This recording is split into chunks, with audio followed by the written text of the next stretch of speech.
मूल्यवासी मु तुलसी थियु भारतीय विद्यार्थी मोर्चा, भारतीय युवा मोर्चा, भारतीय बेरोजगार मोर्चा एवं तार सहयोगी संगठन द्वारा आयोजित सप्तम ओडिशा राज्य संयुक्त अधिवेशन अक्टोबर 2, 2024 तारिख होबाकु थिबा जाजपुर जिला ठारे उक्त अधिवेशन रे समस्त को मोर विनम्र अनुरोध उक्त अधिवेशन रे समस्ते सहभागी हेबे। उक्त अधिवेशन रे 7टी मुद्दा रखाई।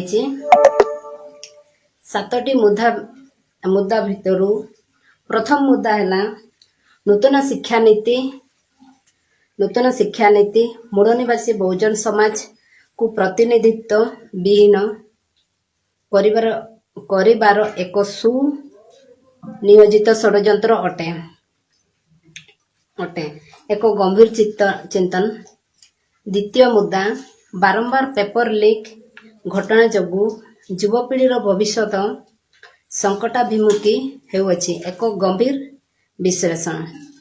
तृतीय मुद्दा युवपीढ़ी को बेरोजगार रखी सोशल मीडिया जरिया रे ऑनलाइन गेमिंग ऐप और वेबसाइट द्वारा मानसिक एवं आर्थिक स्तर रे दुर्बल करी सामूहिक आत्महत्या करने को बाध्य करा जाउछि, जार समाधान सोशल मीडिया रो राष्ट्रव्यापी संगठन निर्माण द्वारा ही संभव। एक गंभीर चर्चा। नेक्स्ट पॉइंट, केंद्र सरकार ओबीसी मानकर जाति आधारित जनगणना न करी मंडल कमिशन रो प्रभाव को समाप्त करदेले एक गंभीर चिंतन। उदारीकरण घरोईकरण एवं जगतीकरण मूल निवासी बहुजन समाज को सामाजिक और आर्थिक स्तर रे ध्वंस करिवार एक षड्यंत्र अटे एक गंभीर विश्लेषण।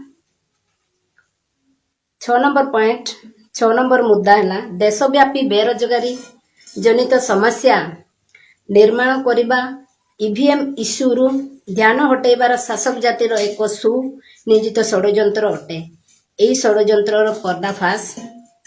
लास्ट मुद्दा है जंगल संरक्षण संशोधन अधिनियम 2023 लागू करिबा आदिवासी को जड़ जंगल जमी और बासगृहर मालिकाना हक अधिकार वंचित करने सहित सेमानकर अस्तित्व को समाप्त करिबार एक सुनियोजित षड्यंत्र अटे एक जय निवासी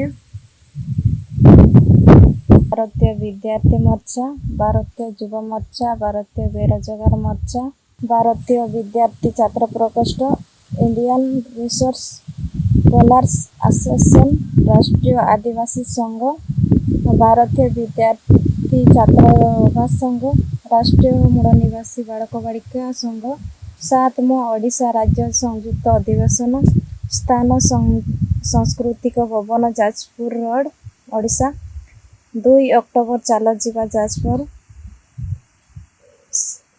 आपण मानकु एवं समस्त एसटी एससी ओबीसी माइनॉरिटी